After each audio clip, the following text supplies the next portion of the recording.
tuli beeraliikirivu, tuli bennyamivu ku bigenda mu maaso nga mubiraba. Kisookera ddala twali mu kooti wano, mwabiraba mwenna, kooti neeragira nti Dr. Besigye bamukomyewo olwaleero. Tutuuse wano ng'embeera eragira ddala nti taliiwo, nga tewalina wa prisons aliredde kunnyonnyola. Prosecutor owa kooti State Attorney nga naye ebyannyonnyola tebikwatagana. Naye tumaliza okuwa ensonga zaffe eziraga n'obunyiikaavu bwaffe, tubadde tuli awo omuntu ng'ajja asotya mpola ng'agamba avudde Luzira, bw'aleese ebbaluwa ajjidde na mu ssaati ya bulijjo, tabadde na mu Prisons Authorities. Tumulabye ng'agenda bw'ati ng'atambula, si wa prisons, era tulina okulowooza nti omuntu oyo si na wa prisons, ayina ndowooza bitongole bikesi birala byavuddemu. Naye newe azze n'akabaluwa ne bakayisaawo ne kagenda paka ewa magistrate akalaga nti Dr. Besigye mulwadde tasobodde kujja. Akamu bagamba nti naye yennyini oba yakawandiise tetukalabyeko, ne mulamuzi atusuubizza nti akabaluwa bagenda katuwaako kopi, katulinde bakatuweeko. Naye ebyo bw'ogattagatta byonna ebigenda maaso nti byetweraliikiriza. Ekisooka olwaleero tebamuleese bagamba nti mulwadde. Okuva ku Lwokutaano tewali muntu yenna ku booluganda, ab'emikwano, bammemba b'ekibiina okuva Katonga eyamulabyeko nti Dr. Kizza Besigye wuuno. Batulemesezza embeera yonna. So okuva ku Lwokutaano, Lwamukaaga, Sunday, Monday, olwaleero Tuesday tetumanyi mbeera Dr. Kizza Besigye gy'alimu, okujja katika n'akabaluwa akaze ne kagamba nti gy'ali mulwadde tasobola kujja mu kooti. So embeera eno yeeraliikiriza.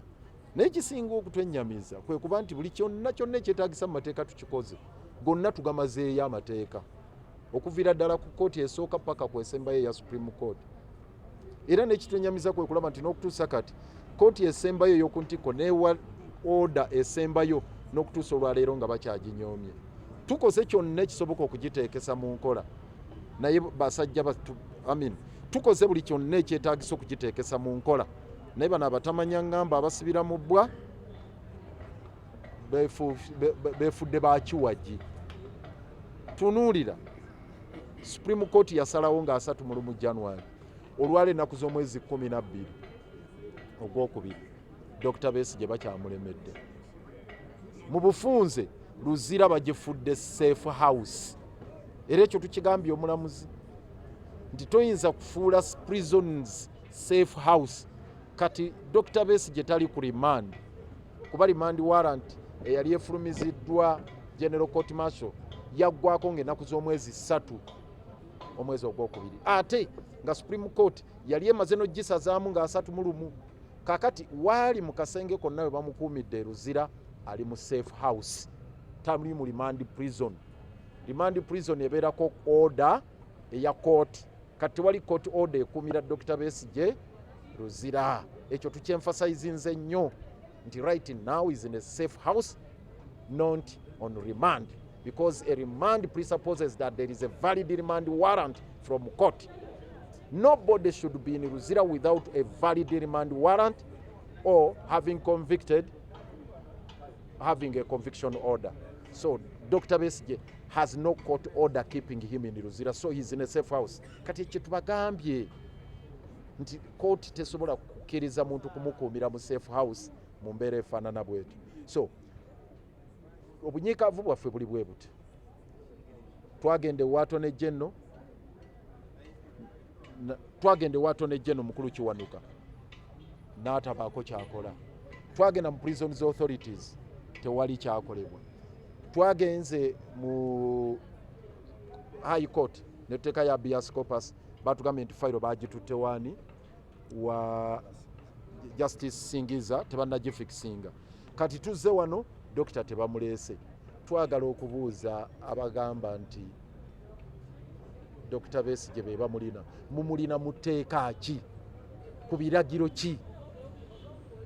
Era kyetufa tubagamba nti ali mu safe house. So n'olw'ensonga eyo olwaleero tugenda kuwandiikira Commissioner wa Prisons nga bannamateeka ffenna enkya ssaawa 6 tugenda Luzira tumubuuze ekisookera ddala Dr. Besigye amukuumidde mu tteeka ki, but ekyokubiri nga kikulu nnyo bwe bulamu bwe bwaliko embeera eno n'ebirala ebigenderako bye tujja ogenda nabyo. Ekyokubiri olwaleero tugenda kulaba Registrar wa High Court bwe kiba kisoboka tulabe n'omulamuzi Justice Singiza tulabe nti habeas corpus application ye neewulirwa kubanga kye bayita habeas corpus court order efulumizibwa amangu ddala ng'omuntu ali mu kabiga ng'ali mu mbeera y'obuzibu by'obuwambe ng'awambiddwa tateekeddwa tasibiddwa mu mateeka ate era nga tatwalibwa mu kooti. So kooti erina okuyingirawo mangu nnyo ddala okulaba nga court order eyo efuluma. So twagala okulaba nga application eyo ewulirwa amangu ddala nga bwe kisoboka. Bwe kabe kasinge bwe batuwa olwaleero tulaba tusanyuse, tujja kusanyuka nnyo singa batuwa olwaleero oba olunaku olw'enkya ne butasukka weekend. Twagala okulaba nga High Court ewulira application yaffe ya habeas corpus. Thank you. Okay, makes a Okay, you do what you're doing. Hey, how are you? Wanted to meet you by the way.